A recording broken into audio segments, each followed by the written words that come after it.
Saturday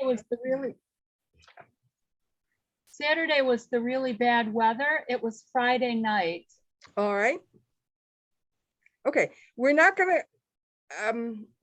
talk about that in depth, what that means, why it happens, some of the folklore connected to it, but we will redo the moon sometime, I don't know when, maybe in the spring when we have a slot available. So we'll put that on hold, but I wanted you to be able to share that with everybody. Yeah, and I saw it around 10 o'clock and I was gonna call you, Mary Lou, but I thought, oh, she's probably in bed all right. But you did call me, right? Day. Oh, the next day. Yeah, right, at 9 Yeah. o'clock. I was so excited when I got out there and I saw it. I couldn't believe it. All right. Okay, Phew. we'll hang on to that.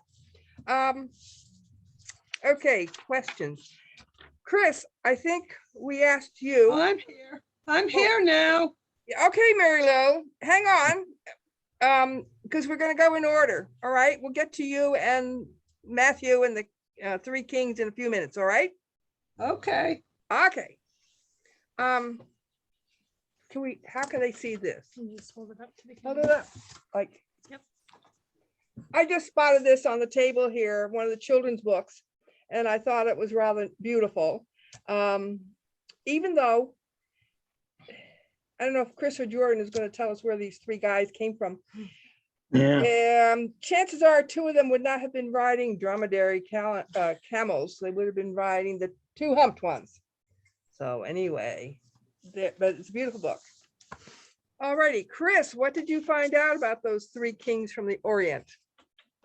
All right, three kings. The names are, one is Casper, one is, if I'm saying it right, Melchior, and Balthazar.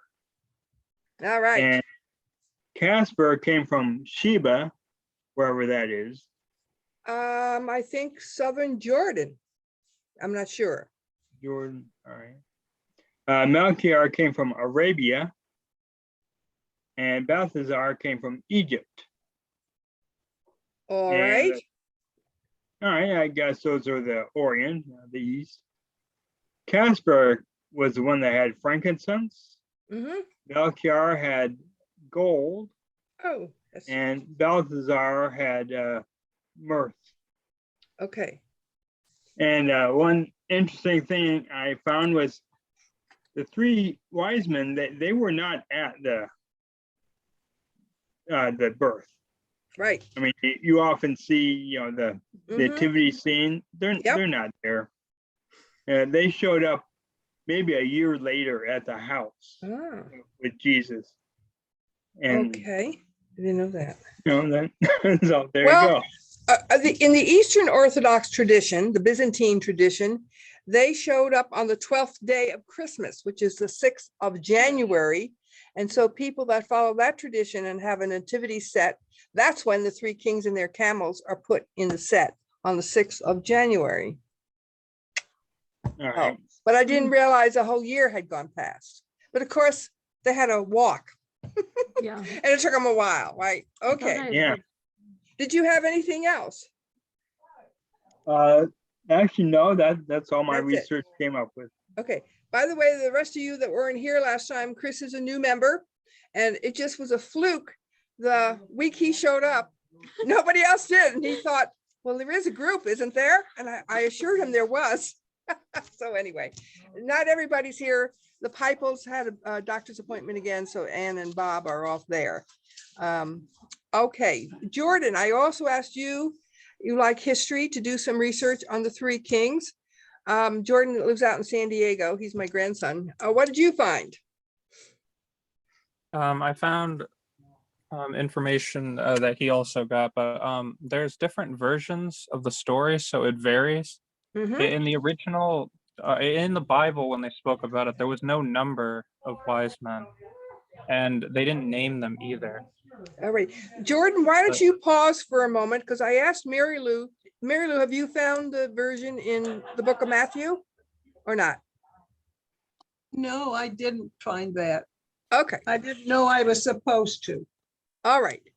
We'll let that slide for now, but if you all are interested, according to Jordan last night on the phone, The only gospel that mentions the wise men is the book of Matthew, the first gospel written by a Jew. And so, Jordan, why don't you pick up the story now?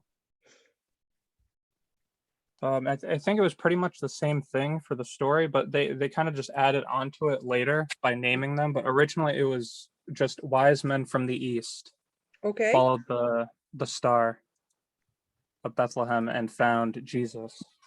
Okay. But yeah, they never specified how many, and they never specified what their names were. Then what happened? When they found him, they gave him the gifts, and then I think they left after.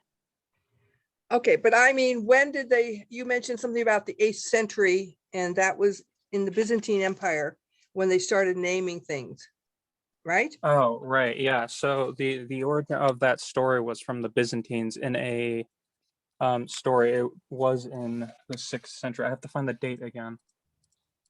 But it was a later translations from the Byzantine Empire where they added more from legends that gave names. All righty. Do you want the Bible verse? Sure. Okay, Melanie has found, is it from the book of Matthew, right? She's going to read the version in Matthew of the nativity with the kings showing up. I'm just going to read you the part from Okay, just apart from that, right? Yeah, it's Matthew 2. I don't know. Like I said, terrible Christian here. Now that after Jesus was born in Bethlehem of Judea in the days of Herod the king, behold, wise men from the east came to Jerusalem, saying, where is he who has been born King of the Jews? For we have seen his star in the east and have come to worship him. You want me to keep going? Is that it? On the Well, then kings? Herod comes. And No, we don't have to do okay. that. All right. Okay. Jordan, then I asked you to kings, magi, what's that mean? Were they astronomers? Were they astrologers? What's with the star? Okay. You did some research on that last night, right? I actually kind of had a hard time with this because I've been looking for the difference between what like astrologer was back then versus astronomer. And a lot of the examples, they'll be titled astrologer, but it's just a description of astronomy. So I've kind of found somewhat of an answer that Zoroastrian priests were astrologers, and it was somewhat of a title. So they'd be astrologer priests. All right. So they'd be advisors to the court. I'm not entirely sure because they used astronomy. I want some of the stuff I looked up said that the first examples of astrologers were in Babylon. Babylon. And I'm not exactly finding the biggest difference between them. It's just a lot of examples of astronomy. Some of what I found was that they didn't use necessarily mathematics until Babylon. It was kind of just observations. I think some of it's like divination. Yep. For astrologers, but I haven't found like a good difference between the two.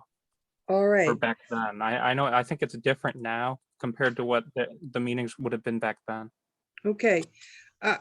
Just briefly fill you in a little bit on that. First of all, Zoroaster, I think, was in the 500 BCs, started Zoroasterism, that religion in Persia.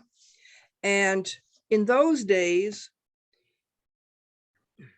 yes, there was astronomy as we think of it, but you didn't make a living as an astronomer in those days, because what the kings who had the money and the power to support you they were interested in the divination, the future. When should I have a battle? Is my son going to be a powerful ruler after me? They wanted to know about the future, and they believed they could read that, or not they, but their astronomers, which we would call astrologers, could look up into the sky, see what constellations were there at your birth, see where the planets were in relationship to that at your birth. And then they had these huge charts and concepts and hypotheses, and they'd figure it all out, and they would hand you what we would call a horoscope, which astrology may be 3,000, 4,000, 5,000 years old, but it lingers on. And I told Jordan the other night that his aunt, my other daughter, she believes in horoscopes and she reads her horoscope every day in the newspaper. So unlike Shakespeare, which play was it? Something is, your future is not in the stars. Oh, Horatio, was it? Something like that. Anyway, so kings in the old days kept astrologers as part of their retinue because they wanted to know what was going to be happening in the future.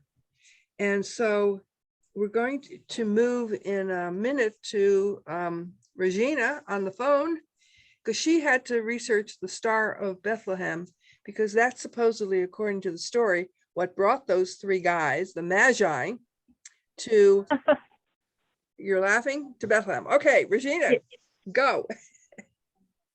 Oh, I got to get off the bus in about 2 minutes.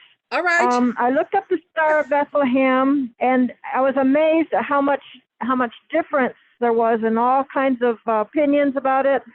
Most people didn't think there really was such a thing.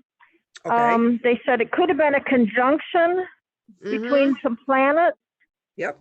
And it wasn't really possible to be a comet. And also at that time, people didn't regard comets as good things. They regarded comets as harbingers of bad things to happen, bad omens. What about most of the people that I read, they said they didn't really think it was genuine. All right. Well, a lot of people would say the whole kit and caboodle wasn't genuine, you know, wasn't a real historical event. But putting that aside, did anybody mention a possible supernova? Yeah, they did. Oh, it's just, let me see what it says right here. They didn't think that was likely. It said that you can rule out novas and supernovas. They would have resulted in a detectable remnant, but astronomers have not found anything that might date back to that time. Right. So they don't think so. All righty. For Chris. And I looked up. Sorry, go on. I looked up Star of Bethlehem on Amazon, and just to see what might be out there. And there was over 900 results in books on Amazon about the Star of Bethlehem. There's a huge amount of speculation about it. And it comes up every year, people's opinions about whether that was true or not. And every year people, you know, comment about it. And last year there was a site that said it was going to happen on the 21st of December last year. And of course it didn't happen, but this one guy was saying that was a prediction that was going to come true. I'm going to leave my phone open, but I'll be unavailable for about 3 minutes. All righty. Regina is the one person besides me in the group that doesn't have a computer. And when the weather is warm, she sits outside on the bench here with her phone, right? And and she's I don't know, she's to Wellsville or something today for something. So she just got off the bus.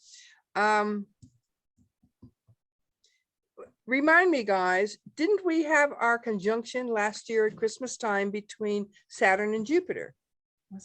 Wasn't it last Christmas? In December. December, yes. So whoever that was on Amazon was talking about a possible conjunction, which happened. It just wasn't, it was interesting, but it wasn't brilliant bright. I'm gonna toss out my usual pro-science thoughts here. Having opinions is irrelevant if they're not based in facts. If you don't know anything about the topic, you can spout off all you want, create all sorts. You should write novels, you know, fiction. If you want to know whether there was a conjunction back then,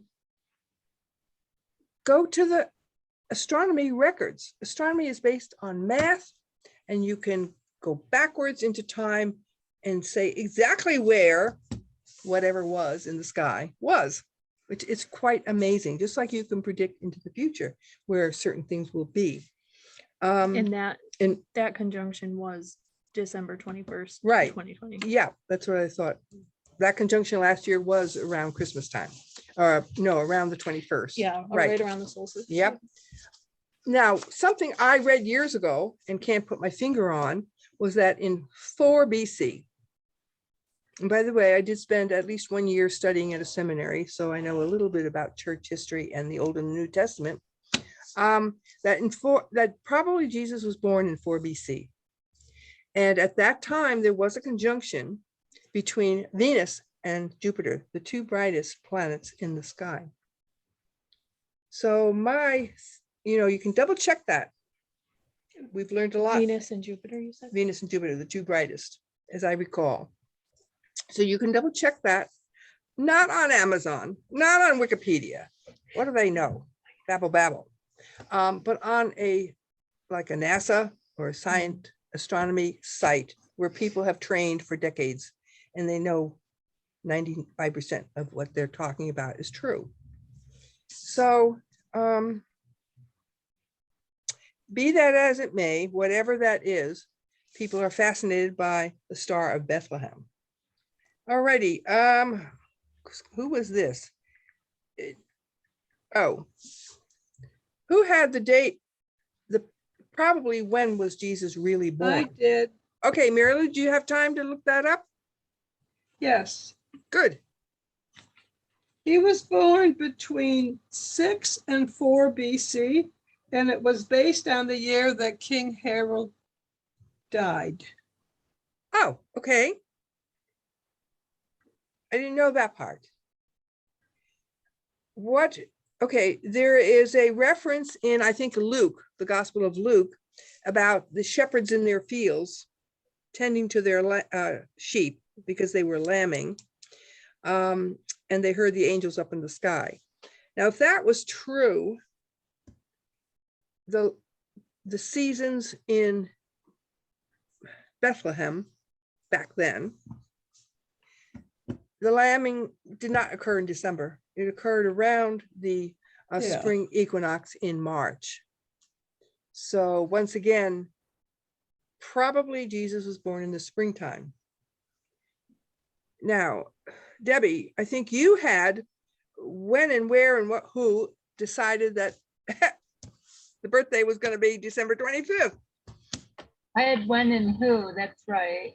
Okay. So what I found was the when was 336 AD, and what is Steve doing in the background? I wondered It's like a what gnome. He's a Christmas gnome. he just brought the dogs in from a walk. Oh, okay. So it was in, let me check, it was in 336 AD that they first celebrated. By that time, the emperor had decided that Christianity was to be the religion of the Roman Empire. I'm not exactly sure that this was the reason they chose the 25th, but I found a lot of information along this line, which was that the church was somewhat unhappy with all of the celebrations that were going on, the pagan celebrations around the winter solstice. Mm-hmm. So they decided that they would replace one sun, S-U-N, with the other sun, S-O-N. That's so interesting. all of the celebrations for the reawakening of the sun at the winter solstice could be changed into religious birth or awakening to the new sun, S-O-N. So that's why they chose the 25th. It was right around the solstice, and they were hoping to lure people away from celebrating the solstice to celebrating the birth of Christ. All right. Anybody have anything to throw into that they know from whatever? Because that's what I had, but I had put it a little later than that, but I hadn't researched it like Debbie had. Once Rome as a pagan civilization and culture fell in the 400s, and the Christian church rose up in its place and took over both the secular and the religious power, it moved north out of the Mediterranean, north into Europe. And the further north it went, of course, the colder and the snowier and the darker and longer the winters were. And it seemed like, to me, although all cultures, I'm pretty sure, celebrated the winter solstice, but when you live up in England or Germany or Scandinavia, it's more important because the nights are getting really long and really dark and really cold. So you needed to, as you converted the pagans, as we call them, to Christianity, it was important. How do you do that? People don't easily give up a way of life. So you try to incorporate as much of that old way of life, especially the food and the parties, and give it a new meaning. So that's, as Debbie said, that's what they did. Let me think here for a minute. Okay, why the 25th? Now, as we all do with so many things, you grow up in a culture or on a part of the earth, and whatever you're used to seems, well, that's just the way it is. And most people just don't question that. If they were replacing a winter solstice holiday, why didn't they have Christmas on the 21st? Mm-hmm. Now, I never asked that. I just assumed, well, the 25th is around then. Close So, enough, yeah. However, can you put up on the screen that a few years ago, I was reading a woman naturalist from, I think, Connecticut or Massachusetts, her journal of the year. And this page is just utterly fascinating. Now, that's kind of, can we make it just a wee bit bigger so it's easier to read? Okay. All righty. What she did starting on the 1st of December, and by the way, who remembers what the word solstice means if you translate it from the original Latin? Stand still. The sun stands still. Now, if those of you who are mathematically inclined or astronomers, and if you kept track, like Jordan, I'm going to chide Jordan now because a couple of months ago, he and his little buddy there in San Diego, where the weather is clear most of the time, we assigned them once a month when there was a full moon to set up the camera and take a picture of the full moon rising there in San Diego against the background, which for Jordan, we got one picture, and it was across the alley, across the garages and houses and telephone poles looking east. And they were supposed to do that every month and track how the moon shifted as it rose along the eastern horizon. Well, D- guys out west, because they only did it once. But if we did that with the sun, same thing. It does not rise in the same place every morning, nor set in the same place in the west every evening. It shifts depending on the time, whether it's going into winter or into summer. And the day length changes. So here, she wrote down on the 1st of December, the sun set up where she lived at 4:13 in the afternoon, and it rose at 6:54 in the morning, giving 9 hours and 19 minutes of daylight, assuming no hills, no trees, no houses. You're out in Kansas. So what happens as you approach the equinox, which is down here on the 21st? Let's look at the hours. All of a sudden, the shrinking of the hours, 19 minutes to 6 minutes to 4 minutes, kind of begins to hold steady for a couple of days until you get to when? On the 25th, the days begin to lengthen. And since Jesus Christ was considered the light of the world, it seems obvious to me whoever the church fathers were that were fiddling around with this decided how symbolic.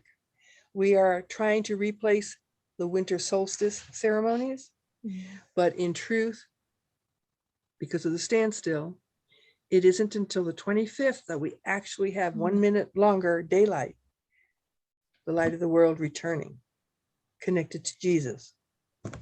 So I just, and then if you want to raise it here so they can see the next cut, up through the 14th of January. I think I Oh, just that shrink off. it. Oh, you cut that off? I think I cut it off. No, Oh, I no, didn't. it's there. Okay, the other thing is, I always assumed as it was roughly 30 minutes on either end of the day as you went from December to June. 30 minutes extra, an hour extra. And I always assumed it was even. A minute or whatever at sunset and a minute at sunrise, but it's not, because the difference of light is first found in the sunset's lengthening. So if you want to explore this more, you can find, I'm sure somewhere, don't know where, a chart for the whole year of when the sun rises and sets, and you can make your own graph or list or whatever you want, curve. Would this change by your latitude? Yes, because remember, if you're sitting in a tent on the North Pole, Oh, right, right. it's 6 months of light and then 6 of dark. So yes, this is all latitude related. And she, living in Connecticut, Massachusetts, is Oh, roughly the same for us, Okay. give or take, I'd say 2 or 3 minutes. So I love this sort of thing. You know, you just chug along through life, accepting things as they are, never really, or maybe you do wonder, but you have no clue as to why. There must have been a reason. Maybe the head guy's birthday was on the 25th. And he decided he wanted to make that the same day. Who knows? But this is why. So, guys, what do you think about that? It could have been a holiday. It could have been like a Monday holiday. I'm just making a joke. He wanted Monday off. Okay, Rita. Yeah, yeah, right. Okay, let's see. Bob and Ann had the next question, and they have a doctor's appointment, so they, like good students, unlike my students back at the tech. Oh, I thought you were going to say unlike me. No. Oh. No, I wasn't. Do you want to remind them what? No. They called up last night, Bob did, and gave me their assignment, which, see if I can remember it.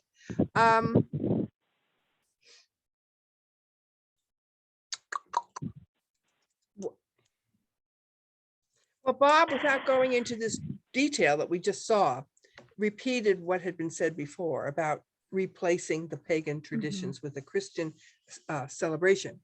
Now, the Christmas tree, first, before Ann's answer, I went back to St. Boniface, who I always thought was a German priest, monk, saint from the 400s, but it turns out he was English. And he went to Germany to be a missionary in the 400s. And the Germans at that time were pagans. And one of their gods, maybe not a god, but a place where the god resided, was in the great oak trees. And they worshiped in their great oak groves. And according to legend, he took his axe one day and he tromped into the center of this big oak grove and chopped down their major oak tree as a symbol of the end of this. We have something new now. And according to legend, out of the stump, and any of you that own woods know that this happens, out of that stump grew a fir tree. And then the symbol was the old is dead and the new life, the fir tree representing Christianity, has replaced it. So that was one tradition that I grew up with, German American family. But Anne, I'm trying to think now what Bob told me last night. The Christmas tree began to be used in Germany during the winter celebrations in the 1500s. And then it was the British during the Victorian period that really began to celebrate, along with their Yule log, the Christmas tree indoors decorated and the use of candles. And then when I brought that up, Bob Pipel said to me, well, you know, Mary Lou, I grew up in Omaha, Nebraska. In the 50s, the city would gather all the Christmas trees, I'm assuming around New Year's, and pile them up. He said it was a huge pile, about 100 or more feet long and maybe 20, 30 feet high. And then they would light it. Everybody would have this huge, huge bonfire. And I just thought, well, once again, many, especially the Scandinavian countries, the New Year is brought in with big bonfires. once again, going back to pagan traditions of welcoming the sun back. Don't keep going south. Don't keep shrinking our day. Don't make the temperature get colder. We love you. We need you. We appreciate you. Come back, come back. Big bonfires. So, and I thought, oh, in the old days, what fun. And now the environmentalist in me says, a huge bonfire. They could use that for mulch. Why are they, why are they burning up all these Christmas trees? But anyway, that was the old days for Bob out in Nebraska. Now Rima, she wants, you want to read it? You read it. I'm talking too much. Rima had the assignment of who was Santa Claus, Kris Kringle, Saint Nicholas, all these names that we kind of mix up in our head. And this is what Rima found. So Saint Nicholas was around 280 to 343 AD. Yeah. Some say he was a Christian bishop, some say he was a monk. So he was a holy Christian whom we all agree had an inheritance and used that money to help people in need, giving them gifts, often in the form of money. He was especially important to the Dutch, who called him Saint Nicholas, which over centuries became Sinterklaas, which became Santa Claus. As the Dutch settled in New York City, they brought Sinterklaas with them. So that would have been in the 1600s, early 1700s. Okay. The Lutheran version of Saint Nicholas is Kris Kringle, Swiss and German. Luther didn't approve of the Catholic saints, so he came up with Christkind, or Christ child, an ethereal being who accompanied Sinterklaas on his travels giving gifts. Okay, once again, trying to keep the tradition but change the meaning. Okay. Father Christmas is British from the 15th century. He is represented as an old man in a green gown trimmed with white. Green because he was originally a pagan, and the color was in reference to the coming of spring. And at this point, I interjected because I'm aware of the English tradition of the Green Man, which once again is a pagan spirit of new life, new growth. And then that reminded me of Osiris from my study of ancient Egypt, who had a green face, because once again, Osiris originally was a god of the spring and resurrection and new growth. So, and then the legend of Santa Claus was modernized in a poem, an account of a visit from St. Nicholas, or 'Twas the Night Before Christmas by Clement Clarke Moore. The written version of this poem was illustrated by Thomas Nash, who drew the jolly old elf as a fat bearded fellow wearing a red suit trimmed in white. And I think that was the 1830s? Yes. Yeah, okay. Wow. Saint Nick. Almost 200 years ago. What's that? Almost 200 years ago. Yes. We're chugging along. Okay, Sandy. I called you up last night and left a message about Hanukkah, the Festival of Lights. You want to just briefly tell us what that is? I guess I don't really see a relationship to astronomy or astrology.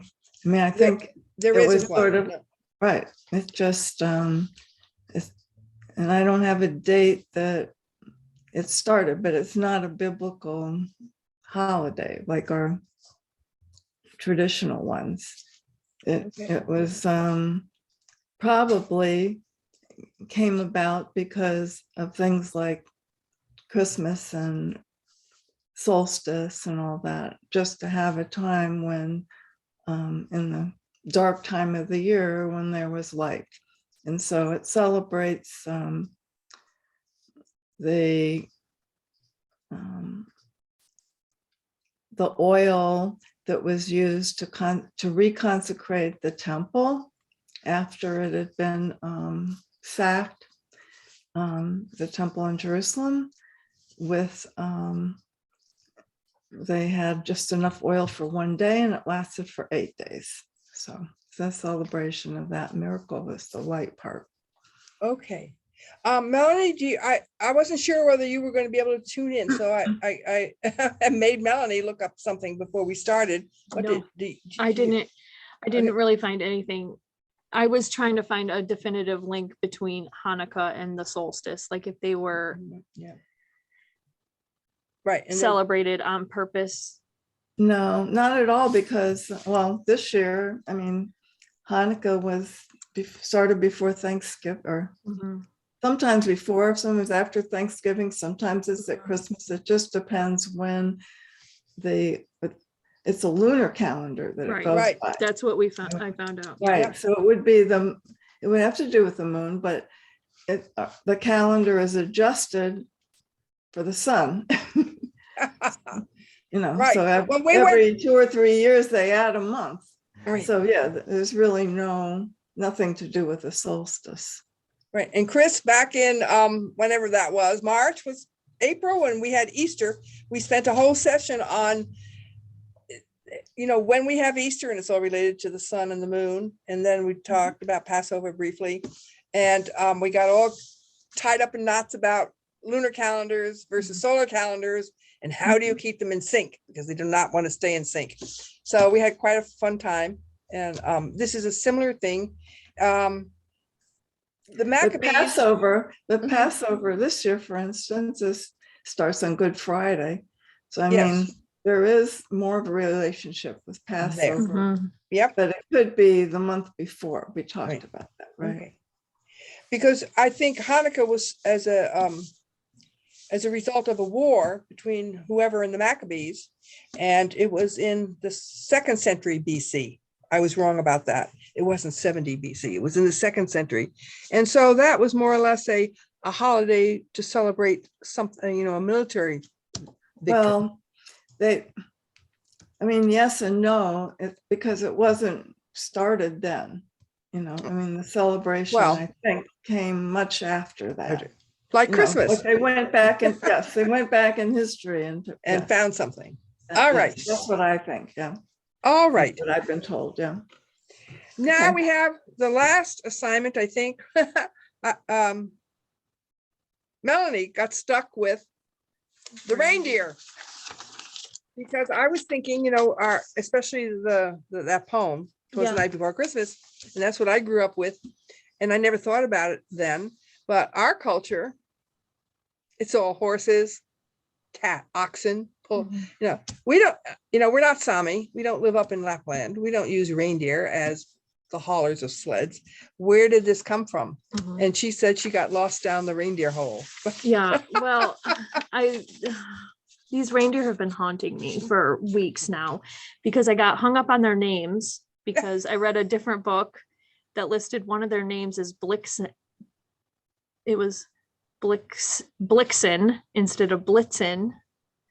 And so then I went and researched their names, but in relation to Mary Lou's question, the pagans, as the Christians converted the pagans to Christianity, one of the main gods in Germanic mythology was Thor, the god of thunder, and he soars through the sky in a chariot pulled by 2 magical goats. And it's believed that they used this imagery with Santa pulling the sleigh being pulled by reindeer, because reindeer were used to pull sleds and sleighs in Scandinavian and East European countries. So that's how Santa's reindeer came to be part of the story. Okay, I'm going to elaborate on that because amongst my other readings over the years, I spent a while studying the Sami, which others call the Laplanders, in northern Scandinavia and northeastern Russia.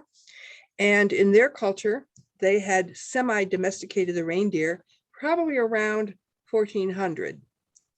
And they used their herds for meat, for milking, a few for riding, and several of the males, the big ones castrated, to pull sledges.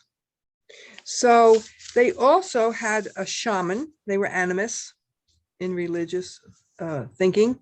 And their shaman at the summer solstice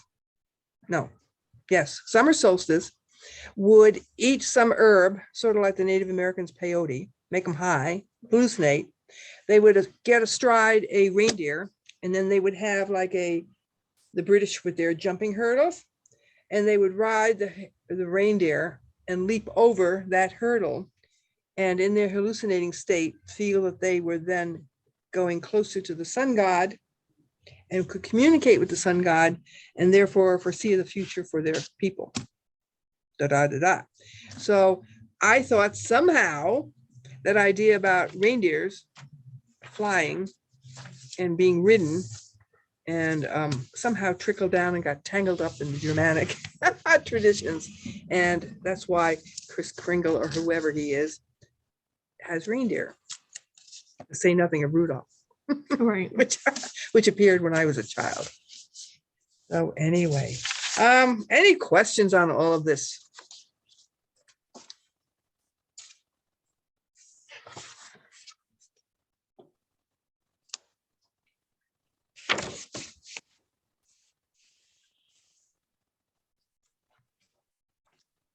All righty. Just a mention again, so many Christian, and I only say that because although the majority in America is shrinking,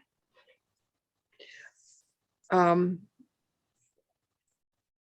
of the Christian traditions originated once upon a time, whether 1,000 years ago or 2,000 years ago, were based on pagan traditions. And we adopted some of the customs and the symbols, the food, and translated them with new meaning.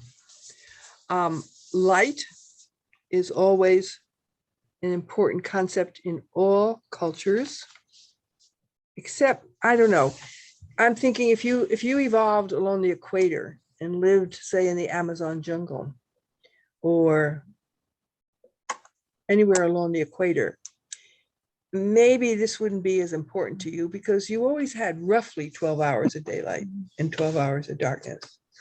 You didn't have this vanishing of the sun in the winter. So maybe the idea of light being and the sun god being so important was stronger the further away from the equator that you moved.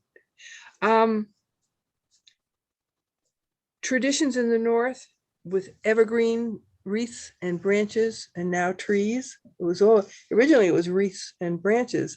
The pagans, seeing the evergreen trees green all year round, they were still alive, representing life. And all those deciduous trees looked pretty dead because they had lost all their leaves. And so if you wanted to encourage the sun once again to come back, you decorated your doorways with swaths or swags of evergreens. And of course, the wreaths symbolizing life and eternity, in ancient Roman at least, maybe others than Greeks as well, the same idea. The bonfires, once again, a symbol to encourage the sun to come back. The menorah, candles, light, once again. For those of you of German background, my grandmother always made Springerler cookies, those white square hard, you had to dunk them in coffee with aniseed on the bottom. Very, yeah. And they had a special rolling pin or a special board that you roll the dough out, and the imprint of the design was on the cookie. And it was either a cluster of berries, cherries, something like that, or a shaft of wheat or barley, rye, something like that. Well, that goes back to the Teutonic tribes of pagan days before St. Boniface showed up, and you would thank the gods. And so at the winter solstice, you would get some dried fruit, you would get some dried grain, and you would go out to your oak grove and you would hang them out there to thank the gods. You shared your harvest. You didn't want to be greedy. You wanted to, you know, give to the gods as well. Well, somewhere along the line, some clever fellow, probably a fellow, the baker, the town baker, decided, let's not waste all these dried raisins and cherries and whatnot. I'll make a cookie, and we just put the picture, you know, the image. It's like the ancient Egyptians. If you wanted to live in the life hereafter, you had all these paintings that represented you and your servants and the good life, because there was magic in the pictures. So we still make Springerla, although most people don't know why. What else? Oh, I was going to ask traditions. I grew up in the 40s during the war, and there wasn't a lot of stuff. but I remember under the Christmas tree was a shoebox, and in it was an orange, bunch of nuts, and some ribbon candy. And that was, I don't know, that was just a tradition for our family, maybe German, I don't know. Who had stockings? And I don't know, where does that come from? Melanie? Yeah, Where does that I don't come? know. No. But we always had an orange in our stocking. Yes, and why? I don't know. Why do we all? I gotta say too, that I know someone who told us years ago that he lived in the South, right? Mhm. And the only thing he got for Christmas was an orange. Now, in the Well, old that's days, the time the oranges, yep, go that's the Regina. time the oranges are ripe. Exactly. They're ripe in the winter. Yep. And We- so, yeah, that's been a long tradition. We didn't, in the old days, we didn't, you ate rhubarb in May and June. You ate your strawberries in June, and everything was very seasonal. You didn't have, we weren't shipping things from all over the world, like the tasteless strawberries that you can get from South America or Mexico almost any time of the year. Well, okay, but does anybody know where the stocking tradition came from? I don't. And that'll be somebody's assignment then for next time. And what about the Yule log? Any of you are British, part British? Do you know what the Yule log was? Debbie, you know? I know it took 12 days to burn though, right? And that's how they have the 12 Oh. days. Well, the 12 days of Christmas had to do with that Byzantine Eastern Christian tradition of when the wise men came. And so Christmas lasted for 12 days. But the Yule log was, you had to, back in the day, think of those big old palaces that after the First World War, especially after the Second World War, they couldn't afford anymore. So now they're all in the National Trust, and the royal, and then the aristocracy lives in the wing of something.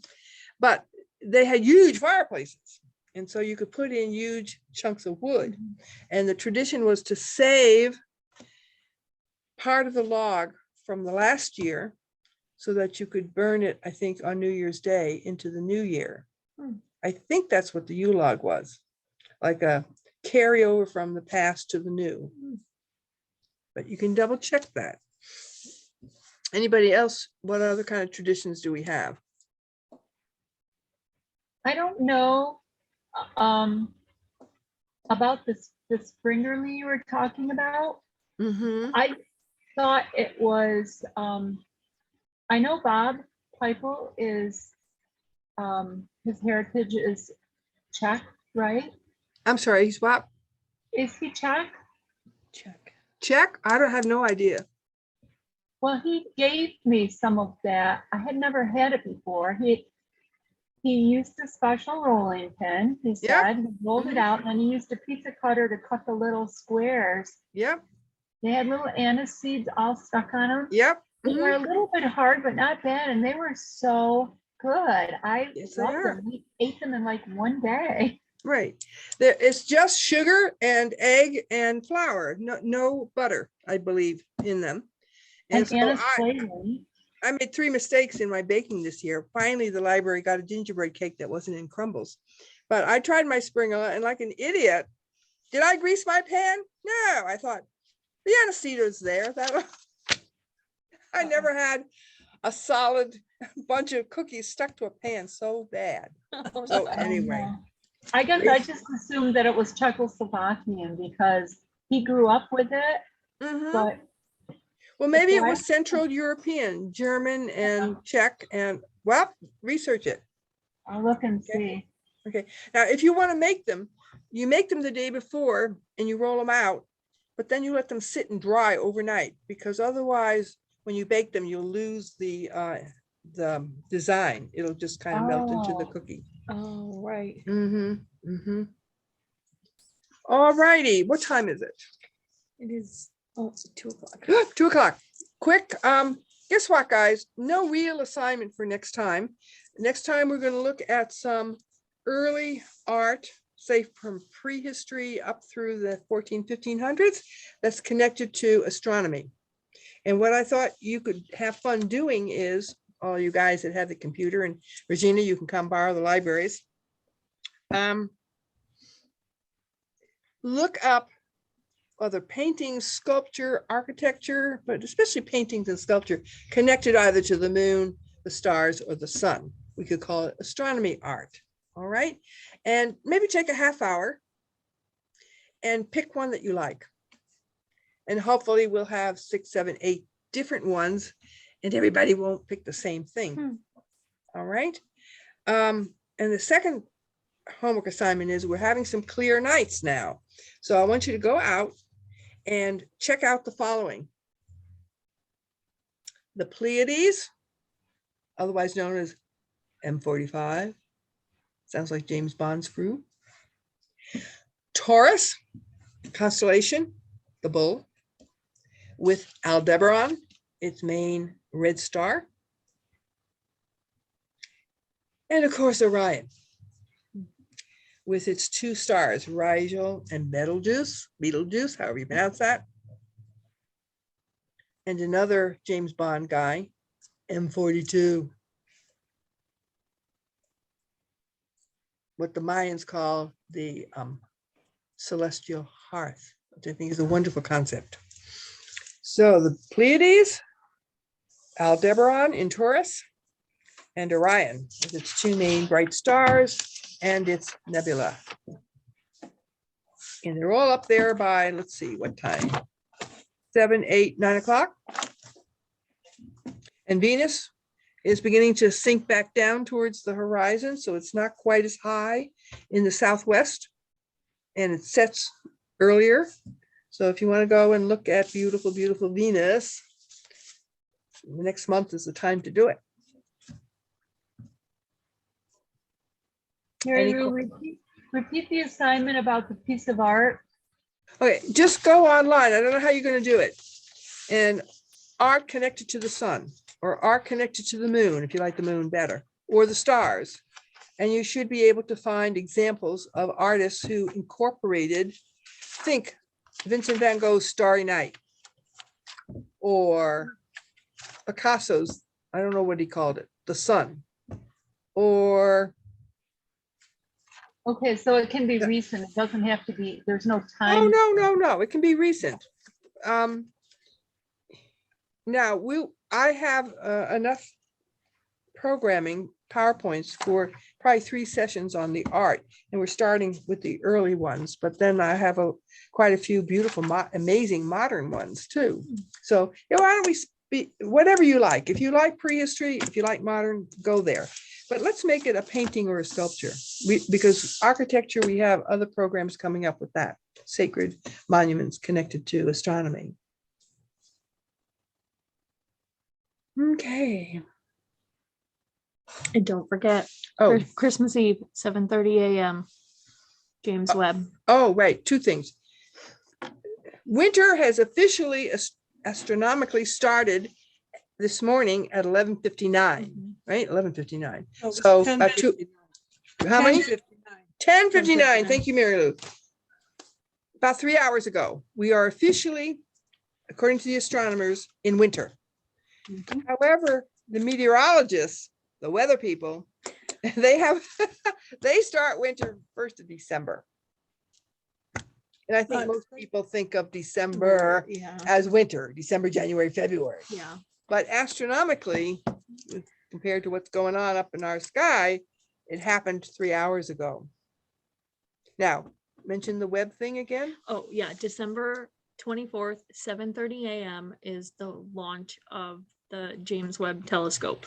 So if you guys get up early in the morning, they can tune in online NASA, right? Yeah, I'm I sure. believe that NASA will be live streaming the launch. So if it blows up, you can It's all not sit there gonna with your blow up. coffee and say, oh no, It's not going to blow up. not It's gonna going to be blow up. great. It's going to be great. I think it's going to get out to 1,000,000 miles and then get stuck and not be able to open up. Where You is might- it being launched from? It's being- French Guiana or Dutch Guiana or French Guiana. French Yeah, Guiana so- down in South America. Happy Oh, holidays, okay. everybody. All Thanks, right, Sandy. Sandy. Yes, Okay, Merry see ya. Christmas, everyone. Happy holidays. Bye, Happy Jordan, holidays. Regina, everybody. Bye. All right. Bye. Mary Thank you Lou? for a good class. Thank you. Well, no, you all made it good. See, I love this. I just give the assignment. You got to do all the homework. Yeah, Mary Lou, I have 2 questions. Okay.